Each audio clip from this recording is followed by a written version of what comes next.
Bum, ba-da-bum, bum, bum, bum, bum, bum, bum. Something like that. Hey, how you doing? I'm Thundercloud here in Gyra at the Australian Poetry Hall of Fame, washing away the garbage, leaving rainbows after rains. Everybody knows Mum calls me James. Let's have a few fun and linguistic games tonight. Welcome to Wednesday Words. This is not Wednesday Words. This is Chillin Tuesday Poetcast. Tomorrow night we've got Wednesday Words here from the Australian Poetry Hall of Fame.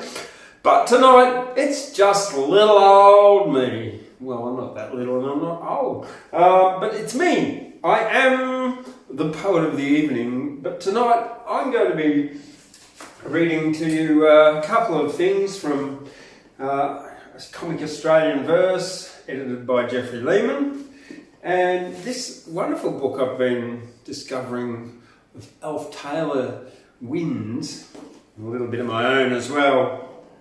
Well, let's kick the night off by acknowledging the traditional custodians of the land on which we broadcast, the Kamilaroi and Banbai people, and the continuing connection to the land of the elders past, present and emerging, and acknowledge that sovereignty has never been ceded. On that note of sovereignty, well, 42 years ago, on the 31st of July, Vanuatu gained their independence. Yes, it's true. Vanuatu's been independent for nearly 42 years. So on the 30th of July, here at the Australian Poetry Hall of Fame, we've got Vanuatu Independence Day. Last weekend we had Solomon Islands Independence Day, and what a gig that was. Big ups to all the Solomon Island fellas and lovely young men and ladies from the Solomon Islands who did a fantastic job catering and putting on a really schmick, running smoothly show last Saturday night here at the Australian Poetry Hall of Fame. Don't forget we have a market every Saturday morning here at the Australian Poetry Hall of Fame, and we've now got regular sausage sizzles at that market, so it's a little bit like Bunnings, but it's not Bunnings, it's Gyra, and it's the Australian Poetry Hall of Fame, and those sausage sizzles support things like the Lions, the Gyra neighbourhood and centre and hub, the what's the other one? The Freemasons, and whoever else wants to join in, because there's plenty of spots available. I'm taking bookings now from community groups for the Saturday morning market barbecues. The Australian Poetry Hall of Fame supplies the barbecue, the gas, and the community group just supplies the sausages and skims off the profit. All right, as a fundraiser. Moving right along. All right, Wins by Elf Taylor. It's a book that's supposed to be read from the beginning to the end, straight through. But I'm not going to do that. In fact, I'm just going to pick a few random ones and just read them to you tonight. This book by Elf Taylor was published by Magabala Books in 1994 by the Magabala Books Aboriginal Corporation of Broome, Western Australia. Alright, brown eyes. Your brown eyes make me feel that I don't want to say goodbye.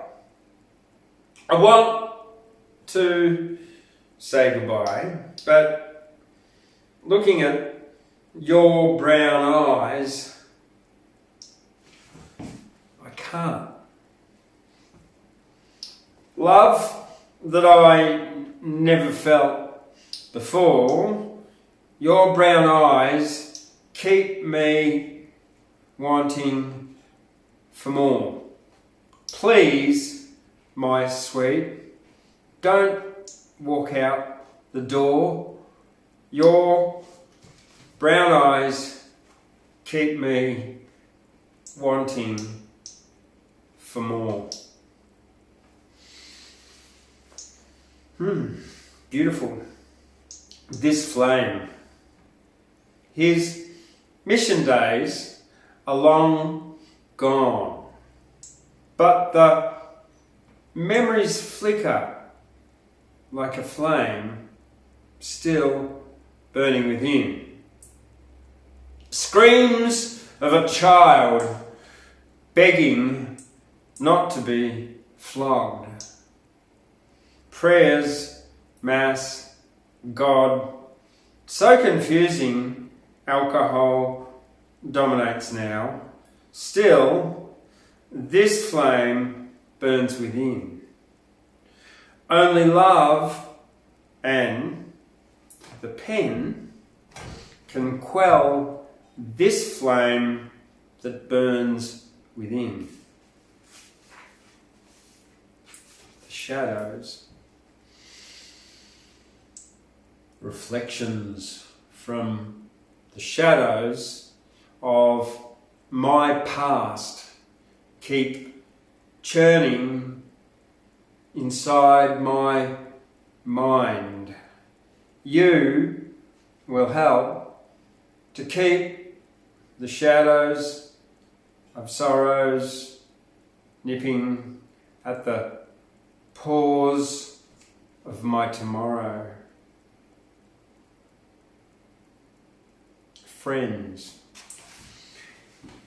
that plunge you took into a world you thought was exciting and thrilling, friends, you had many, so you thought, friends now are none, while you wilt away in a cell day by day.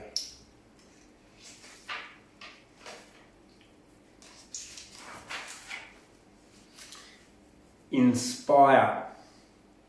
You inspire me to heights greater than I have ever known before.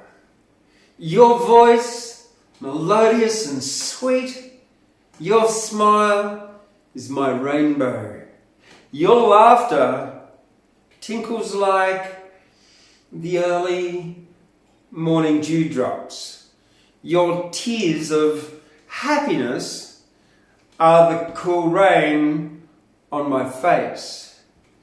You inspire me to heights greater than I have ever known before. Please give me more. So right, so sweet, so nice, so understanding, so right. Breeze of love, sky above, rivers of hope, rainbows are mine. Rain on my lips, chemistry flow, something there. I know, this loving glow that burns within. Your beauty. If only your natural beauty can make me rich, then I'd be the richest man in the world. Gold, diamonds and jewels are within. Your beauty is my beauty. I am the richest man in the world. Just gazing at your golden smile makes my heart beat wild. Dreamtime stories, church prayers, Christian religion. But where are the Dreamtime stories? Priests, nuns and pastors, missions and Sunday schools, but where are the Dreamtime stories? A little child talks to God in prayer, but where are elders and the Dreamtime stories. Amazing. It's quite amazing to see.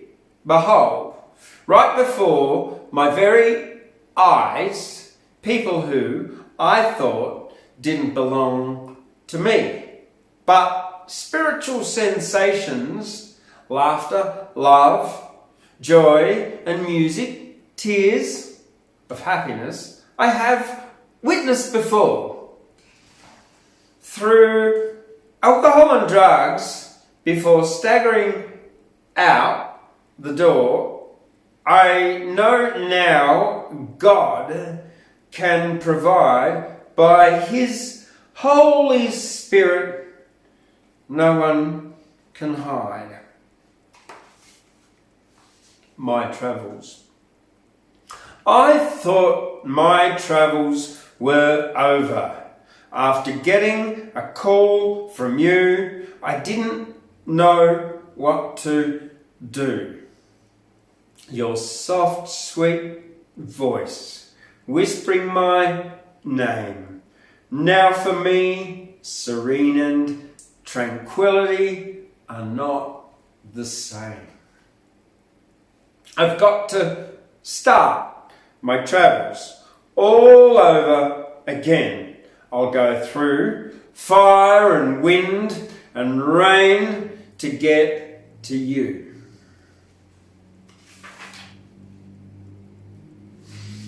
I know you'll keep me safe in the darkest night. You'll cuddle and kiss me, whisper my name, telling me, don't be afraid. I'm here. Everything will be all right. Just close your eyes and we'll drift into the early morning light. Wow. That's the most beautiful poetry I've read for a very long time. Alf Taylor. What an awesome poet.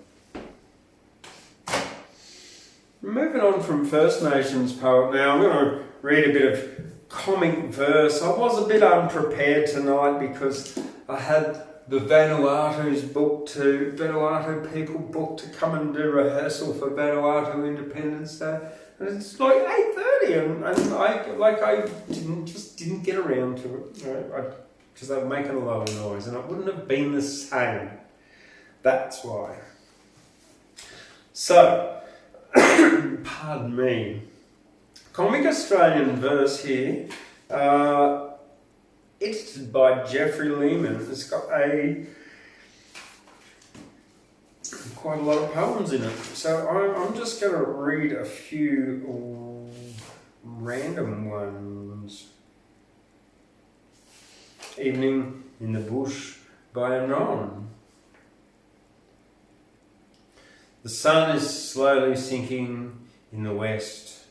A mellow radiance fills the evening sky, and clear from yonder mountain's distant crest, the Jabberwock gives forth its plaintive cry. The wombats rising into view soar to the summits of the forest trees, where in her nest the gentle kangaroo guardeth the eggs her nimble foe would seize. The oof bird sitting on a golden reef sings loud of debs and prefs and countless game, while a swiftness almost past belief fleet-footed parrots gallop o'er the plain. The gentle boomerang with placid eye crops thoughtfully the dazzling azure mead, and wallabies with croaking seaward fly to catch the larrikins on which they feed. The octopus from out his leery lair makes twilight hideous with his fearsome howls, and generally does his best to scare the basking shark and other tender fowls. Or perhaps you'll ask me how I came to know about these wondrous things I haven't seen. I'll simply ask you if you do to go, well, somewhere else where I've never been. Well, there you go.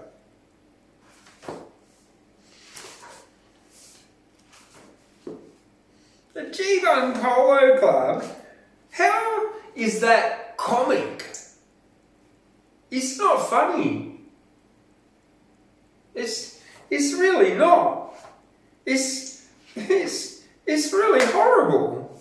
It's a Banjo Patterson poem. It's supposed to be comic Australian verse, and it's got the Geoffrey Polo Club in it. I don't get it. It's a violent, horrible poem about two teams of polo players clubbing each other to death. Like, seriously. How can that be funny? Well, maybe I need to do it, don't I? I need to find it now. I've lost it.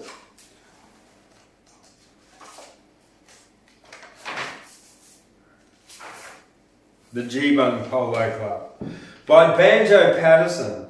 See, alright. Well, it's about like these white fellas and Aboriginal people smashing the buggery out of each other and killing each other till they all die. I don't know how it's funny, but anyway, you're going to get it. It was somewhere out the country in the land of rock and scrub that they formed an institution called the Geoffrey Polo Club. They were long and wiry natives from the rugged mountainside, and a horse was never saddled that the Geoffreys couldn't ride. Now I've got to turn the page.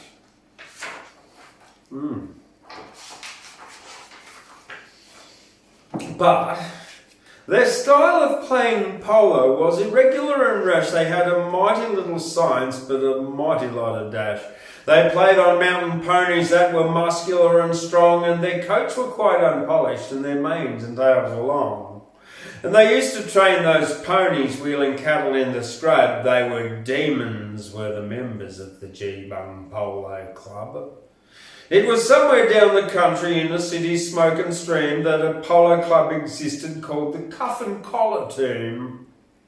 A social institution, 'twas a marvellous success, for the members were distinguished by exclusiveness and dress. They had natty little ponies that were nice and smooth and sleek, for their cultivators' owners only rode them once a week. So they started up the country in pursuit of sport and fame, for they meant to show the Geoffreys how they ought to play the game. And they took their valets with them just to give their boots a rub ere they started operations on the Geoffrey Polo Club.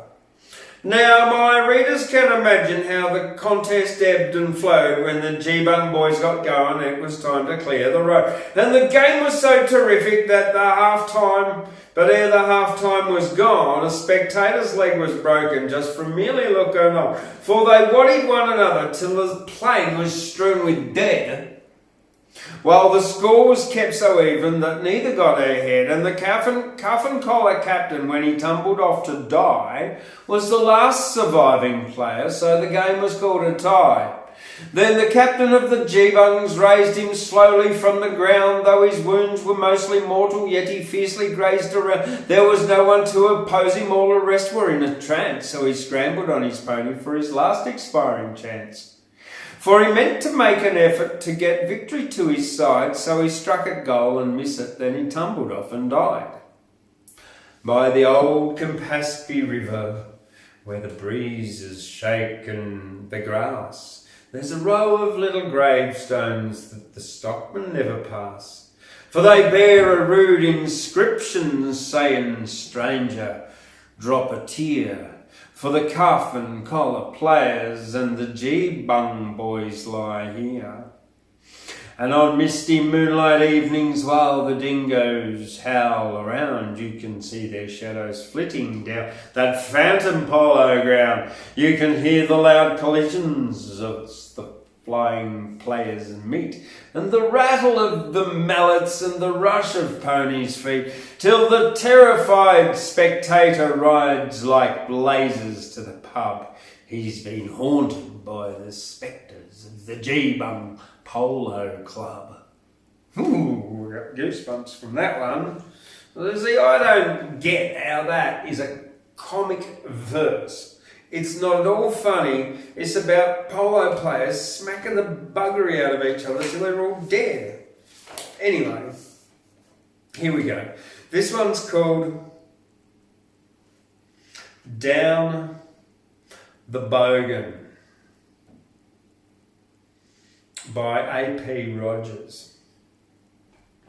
Down the dusty Ningen road, stumbling neath his heavy load, came he to that house accursed, where the swagman slakes his thirst. 7 loafers smiled in glee, but alas the stranger he did not wear the mien exalted of a man whose thoughts are malted. Have you seen a small fat sandy man whose legs are rather bandy? So he spake while sad and cheerless grew those men who waited beerless. 7 weeks I've followed Hogan down the reaches of the Bogan. Holy smoke, so won't I grind him into dust when once I find him. Went to Burke in pleasant weather, there to bust our checks together. I had £20 and he handed in a stinking 3. Clothes and tucker first we bought, then McGarren's pub we sought, though 'tis hard to get my mournful Hogan's thirst I thought was awful. 8 days later when I woke, dizzy-headed, sore and broke, vanished, scooted, gone was Hogan down the reaches of the Bogan. Is there a page missing here? Oh, there is, there's more.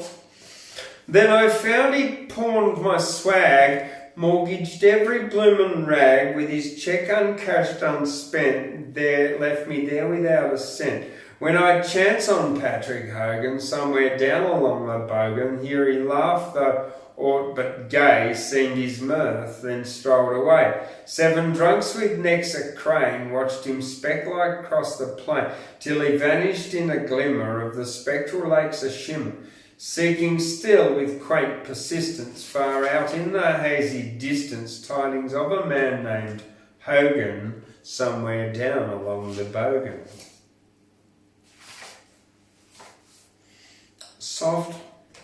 Oh, Why Can't Old George by Anon? Just a few short ones. Why can't old George get made a king without this useless braying?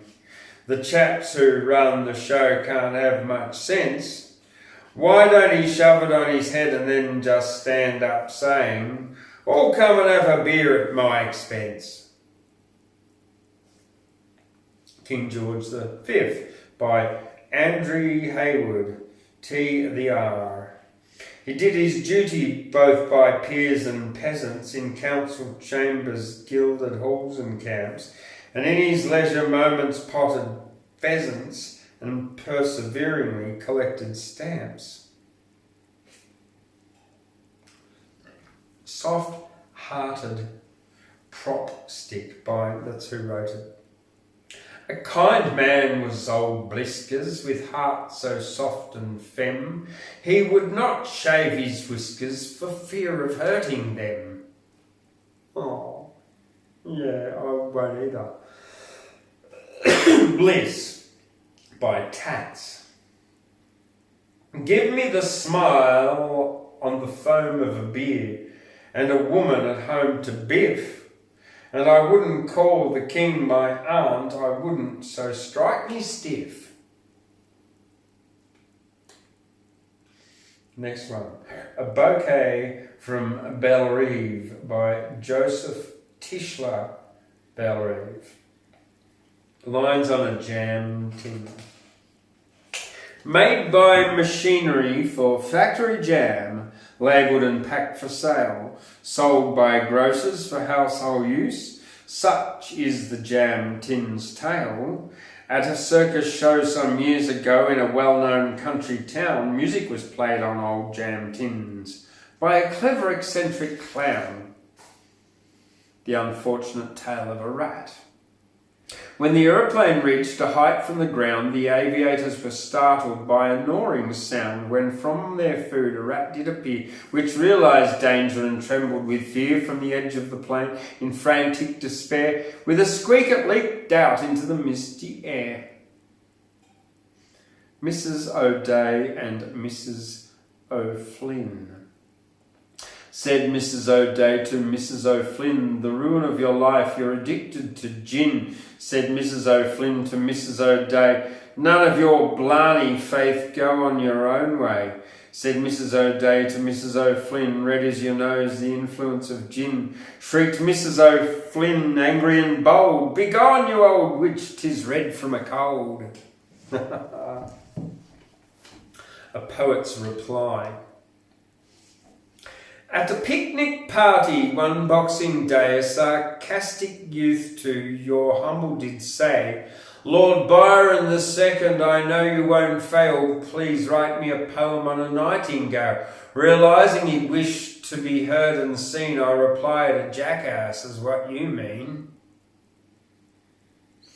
The Posy Queen. I require no stool to rest my feet, no desk in my little den. I puff my pipe or whistle a tune to the strokes of my common pen. The past is dead, but memories live, and the days come and go. I battled my way to the literary gate. Oh, pardon me, like a sledge dog through the snow. I never muse in a doleful way with my hands pressed to my head. I can always write a poem or two before I go to bed. I never await the Posy Queen to wave a hand o'er me. I can scribble a verse on anything from an elephant to a flea. I have no fad for dainty words, my task I never shriek. There's always a chance in a call for the poet who knows his work. So there you go. Comic Australian verse, edited by Geoffrey Lehman here at the Australian Poetry Hall of Fame. Well, look, it's a short night tonight. Yes, really is. Late to start, hopelessly unprepared. Well, not really. I've got poetry books all around me, so I've just got to go over there and reach for one, and I'll be right. So what are we going to read next for you? Here we go. I'm going to grab this random book from just over here called Ocean to Moon, Poems by Word Weavers. This one's called the Sydney to Hobart Yacht Race by Marion Holt. They started off in Sydney, a flotilla of white sails, with a retinue of small boats in their wake. As they sliced through opal waters of iridescent blue, their honour and their pride were put at stake. When they reached the harbour heads, there they met the ocean's roar, and left behind the shrieking seagulls' cry.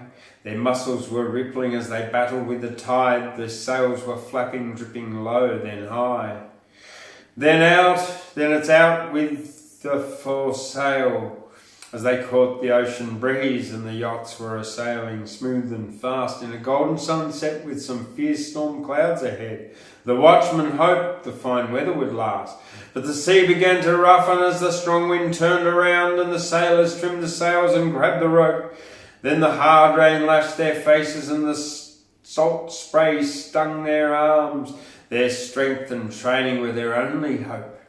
For the night was long and stormy, with no southern cross to guide, and the captain willed the men to stay the course as they battled dark man against the mighty sea until dawn, till the gale had lost its force. Then they changed sails for the home run, and they They saw the coast for the winning cup they now had in their sight, and they turned through the Derwent, and the rivercraft were there and welcomed all the heroes with delight.